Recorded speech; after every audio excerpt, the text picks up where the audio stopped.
Hello everyone, আমি রেগ্রুপারন। Welcome back to my channel. আসলে তোমাদের সাথে একটা গল্প শেয়ার করি, কর্পোরেট জীবনের গল্প।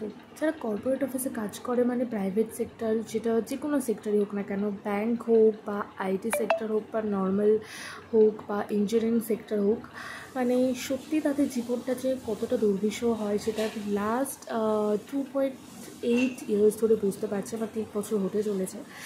কিন্তু সত্যি কথা যে হ্যাঁ, এটাও আমি বলবো না যে আরেকটু ভালো পড়াশোনা করলে হয়তো আমি একটু সরকারি চাকরি পেতে পারতাম। আমি কিন্তু স্টুডেন্ট হিসেবে খুবই ভালো ছিলাম। আমি মাস্টার্সে ফার্স্ট ক্লাস, আমি বিএড করেছি। এত পড়াশোনা লেখার পরও কিন্তু আমাদের স্টেটে কোনো চাকরি নেই। তাই এই দুঃখটা নেই যে ভালো পড়াশোনা করে আমি চাকরি পাইনি। তাই নিজের যোগ্যতা অনুসারে একটা চাকরি পেয়েছি, যেটাতে আমি আমার লাইফস্টাইল খুব সুন্দর করেই পরিচালনা করতে পারি। আমি আমার মা বাবার শখ পূরণও করতে পারি। এটুকু সামর্থ্যের চাকরি আমি পেয়েছি আমার যোগ্যতা দিয়েই।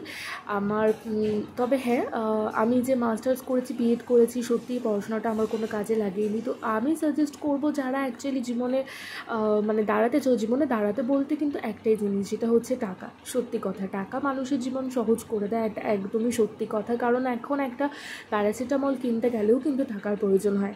টাকা ছাড়া এই দুনিয়াটা অন্ধকার। সেটা কিন্তু আমরা যারা ইনকাম করতে শিখেছি, যারা বুঝি, যে আমরা ছোটোবেলায় কিন্তু অনেক কিছু ডিমান্ড করে ফেলি যে বাবা এটা দাও ওটা দাও, কিন্তু ওই মানুষটা ইনকাম করে এনে কীভাবে ম্যানেজ করছে, সেটা আমি যখন এখন ইনকাম করছি চারিদিকটা কীভাবে ম্যানেজ করছি সেটা আমি বুঝতে পারি। যদিও আমি খুব একটা নিডি নই, মানে আমি নিজের জন্য ভীষণ বড় লাইফস্টাইল যে আইফোন হাতে ব্যবহার করব বা পার্লারে গিয়ে নিজেকে সাজাবো বা ভীষণ দামি দামি জামা কাপড় পরবো, ব্র্যান্ড ইউজ করব, ভীষণ দামি দামি পারফিউম ইউজ করবো, একদমই করি না।